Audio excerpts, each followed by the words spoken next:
Hello, everyone, and welcome to our podcast. I'm Dani, and today Great.com talks with Jerry Royce, the president and CEO of Esperança. If you haven't heard of it yet, Esperança have been working for 52 years to improve health and provide hope through disease prevention, education, and treatment all around the globe. Now, before we go there, remember, if you're new here to this podcast, press subscribe on YouTube or in your podcast app. Now, hello, Jerry, and welcome. Hello, thank you. It's really nice to be here. It's my pleasure to have you here and to actually speak my first Portuguese word in this podcast since I began. Beautiful. It's really nice. Yes. I love the name. It has a beautiful meaning. And let's begin to understand how did it all begin. It's been 52 years of working, and how did the organization begin? So the organization began with by a missionary and his family who found his way to Brazil, actually off the shores of the Amazon, and saw the incredible poverty and disease, much of which was being cured in the U.S. by vaccinations. So our work actually began with a vaccination program. So he started going to Brazil and vaccinating children, and pretty much eradicated all of the diseases that polio and some of the other things that had been so pervasive. And then we started a medical program. Our work predominantly was in Brazil for maybe the first 5 or 10 years. They built a actual medical hospital, a school, medical school, and still operates today.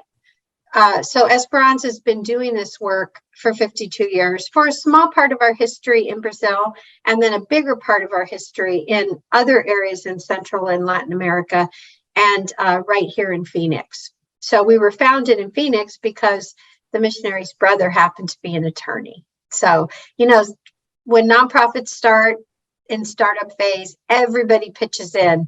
So the family and all of that. And we are not religiously affiliated.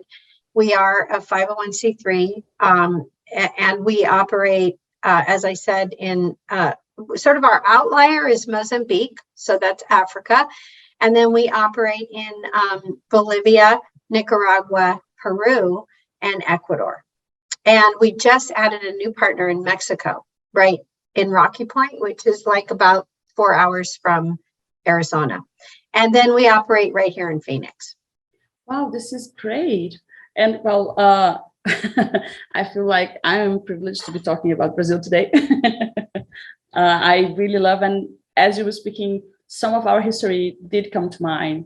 And I'm glad that you actually began your work here, because this area that it all began, it's the north part of it. And it was, especially on that time, in dire need to Yes. assistance on this point. And in that, well, I know that you are the first woman to be president of the organization, right? How did you begin working there? Well, that's an interesting story. Yes. So first female, it's, kind of been a patriarchal organization, but we've shifted that. And I'm very proud of that fact. And I began as an interim executive director. So their previous CEO had left, and the board reached out to me. I was then consulting with nonprofits, and they reached out to me and asked me if I would serve as interim executive director, which basically is somebody who comes on, who rights the ship, gets things situated, gets the staff ready for its next CEO. And I was going to help with the search as well. And at the tail end of 2017, so summer of 17, that's when I came. I was also coincidentally diagnosed with breast cancer.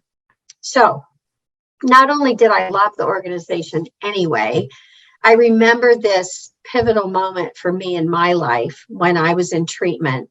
And I realized that, but for the fact that I spoke English, had access to healthcare, had a support system, had money, I would not have survived my cancer.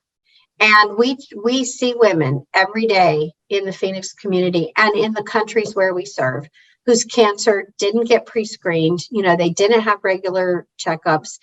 they end up with tumors that are so large that they're forced to have mastectomies, and they have to have chemo and radiation. And some don't, many don't survive. And so in that moment, that's where sort of you have those life-changing moments where you say, I want my life to be focused in a different direction. So rather than consulting and helping a lot of nonprofits, which I was doing here in the Valley, I wanted to put my efforts toward Esperanza and make sure that everybody had a fighting chance. Our vision is health equity for all. And what that means is that the world needs to build different size, platforms for people to stand on to be able to get what they need to live healthy and happy lives. It's not all equal, and it can't be, because we're all starting at a different place. So my experience, radically different than a mom living in South Phoenix, or a mom living in Bolivia, or in the out in the Nicaragua, out in a remote area in Nicaragua. And so my efforts are directed toward, so I went to the board, I finished the story, sorry. I went to the board and asked if I could be the full-time CEO. And I said, look, you've had a test drive, so to speak, for a few months. They liked me, I got along well with the staff, and I had a passion for the work. And so that began my journey with Esperanza as the first female CEO, and have been there for almost 5 years now. And I have the best job in the world. Well, I would challenge you with this. I think I also have the best challenge in the world. Well, maybe you do, because I actually have to leave the house occasionally. My job. Well, but thank you so much for sharing your story. And I very much love this metaphor of the platforms, because I think it makes it so clear to understand what you're standing up for. And in that, let's talk about the work that you're doing, because you brought something else here that I think it's vital to what you're doing. That is the differences of the regions and the realities that you're facing, right? Yes. So what is the field work that you're doing, and how all of that get together? Yeah. So the business model, our business model, our philosophy, our sort of, our Bible, if you will, the thing that we always follow is communities come first. So we don't do a things depending on what the community needs are. And that's where we start. So for instance, in Nicaragua, their biggest need is clean water.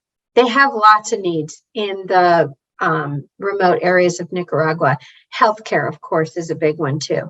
So we fund a local partner. That's the other thing. We always work through partners in the community who know what's best for the community, represent the community, because we're so far away, especially in the international work. So we fund them, and they do bring clean water to remote communities.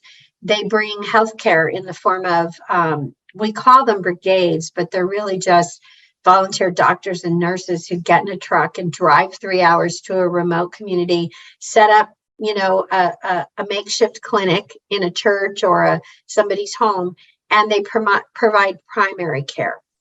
So that's, for instance, that's Nicaragua. Now you go to Mozambique. Mozambique has a severe AIDS epidemic and food scarcity. And so we work there in agriculture, animal husbandry, and of course, AIDS treatment. And again, we work through a local partner. So we're not on the ground doing the work. We are funding people on the ground. And what we offer is bringing everyone together for best practices. The people that run our international programs have masters in public health. And so they're very versed in, what makes sustainable change in a community. So we focus on those types of projects. Wow, and again, every country is different. Wow. Yeah, I was going to say that this is amazing, because you're actually able to tackle a huge diversity of issues with a strong team, right? And these connections with the community are, as I said, vital, I believe, to also the progress and the continuity of the projects in there, right? It's I believe. sustainability, Danielle. So if you don't meet the community needs, whatever you start won't continue, right? Because the desire and need isn't there. So in Nicaragua, they want fresh water badly enough and need it enough that they'll participate in the building of the system, the laying of the pipes. They need money. They have people to do the labor. So the missing piece is money and expertise. And so you provide that, and the local people understand what their role is in it and in maintaining the system. So the partner Nicaragua also sets up a kind of a governing board, if you will, a community governing board to manage the water system. Because what happens when it breaks or a pipe bursts or they have a hurricane, which they did, and it needed repairs? Who pays for that? Who's going to manage that? So that's the thing that I find most important in this work and in nonprofit work, period. If you parachute in and you provide the services that you are comfortable providing, but are not tuned into what the community needs, you might as well just pack up, because it's not going to make a sustainable difference. And if that's what you're aiming for, then you've got to be completely connected to the community. Well, absolutely. Absolutely. I couldn't agree more. And one other thing that I think I mentioned to you before we began recording today, is that I believe that it's important here to make clear what are these disease and conditions that we are talking about. Because I feel that quite often it stays so far away from our comfort zones. Yes. That we don't really try to understand it. And as I understand from the work that you're doing, it's not just about going there and providing a healthcare for the moment. It's about fighting the conditions as well. Yes. So yes. Could you clarify all of those topics for us a little bit? Yes. So there is chronic disease in all of the communities where we serve. So let's take one example in Bolivia. Bolivia has women have a very high rate of cervical cancer. We don't know why, right? But they do. And so the work in Bolivia is largely, among other things, directed at preventative education and screening. That takes care of, so many of these chronic diseases can be cured or made better by education and pre-treatment and screening. So that's sort of a connection to healthcare in Bolivia. In the US, right in our neighborhood, South Phoenix and other parts of Arizona, chronic disease hits the Latino community especially hard, and low-income Latino and under-resourced communities. So you have heart disease, obesity, and diabetes. And these chronic diseases are largely managed through lifestyle. So sometimes you need medication, but oftentimes you can prevent the disease from getting to a point where somebody is hospitalized or has limbs amputated from diabetes, for instance, through education and lifestyle changes. That means diet. So we focus on nutrition. And it also means sort of understanding how your body works and how to manage the disease that you have. Again, through exercise, through what you eat, through stress management. And then, of course, there's a mental health component too. So we always address that in our work. And that those kinds of classes and intervention keep people from getting to a point where they're in the emergency room and they have no health care and they can't afford the care they need. And they're facing drastic implications for not only themselves, but their whole family. See, everything has a ripple effect. So you might cure one person of a disease, but then you're empowering an entire family because that person might have been the breadwinner, right? The moneymaker. That person might have been the caregiver. So as soon as you help that person, you've really helped a family system. So that you might track numbers. We aided 50,000 people last year, for instance, but how many people did we really help if you count all the ripple effects of what one disease can do to an entire family and a community? Oh, absolutely. And I think it's so important that you brought those things to us right now, because it helps us to have a full idea of how intricate those things are. And as I said, how far the impact goes, right? Yes. Yeah, and today, unfortunately, we won't be able to cover all of the things that you do, but I do encourage people to get in touch with you and go to your website. I Yes. always like to talk about this here. Your website is Esperanca, ESPE. Esperanza. Yeah. Oh, yeah, it's a C. Yeah, Yes. it's the C. Right, Yeah, you're right. Esperanca. It's, Yes. we say Esperança, but we write it Esperanca.org. And then you can Yes. get way more information than in there, not just about the work that you're doing, but also, very important, the ways people can donate and get involved. Let's address this now. What are the best ways that you can take, like right now? What is the best way to help you keep going? Yeah, so number one is money, right? We need money to continue our work. So we are very fortunate in that we have a lot of generous donors. But as you can imagine, the need is so great. So we always have room for expanding our work, adding more work in a certain country, expanding our scope. And donating on a monthly basis is awesome because it creates a sustainable income for us. So we know what we're getting on a monthly basis. A one-time gift, a pledge, you can pledge $1,000 a year for 5 years, and that's going to do a lot of good. So lots of ways to give, from small gifts to large gifts. They all help. And that's what's going to help us transform the world. Well, that's great. And in that, I think we have time for one final question that I like to ask is, what is next for Esperança right now? Where is your vision for the future?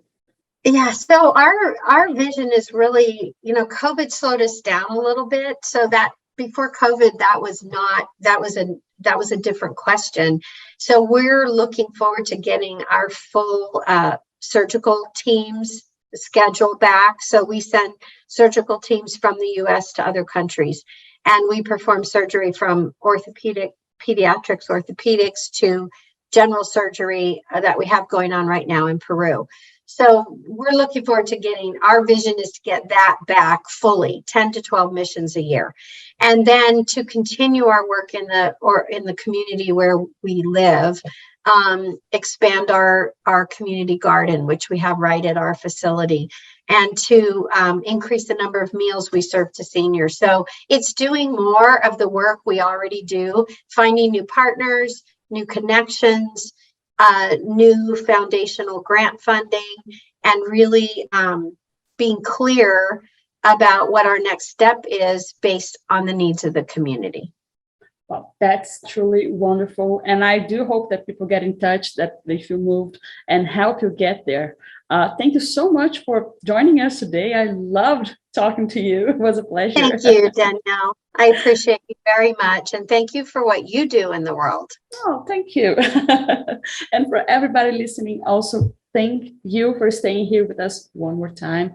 And remember, if you like this episode, press subscribe on YouTube or in the podcast app, because that shows the algorithms that this is an important conversation, and we can spread a word about the importance of the work that Esperança is doing. Go to their website, check out the ways to help, understand more about the work that they do, and get in touch if you need like to ask questions, if you can donate, please reach out. That's what we ask for. Bye, and see you at the next episode.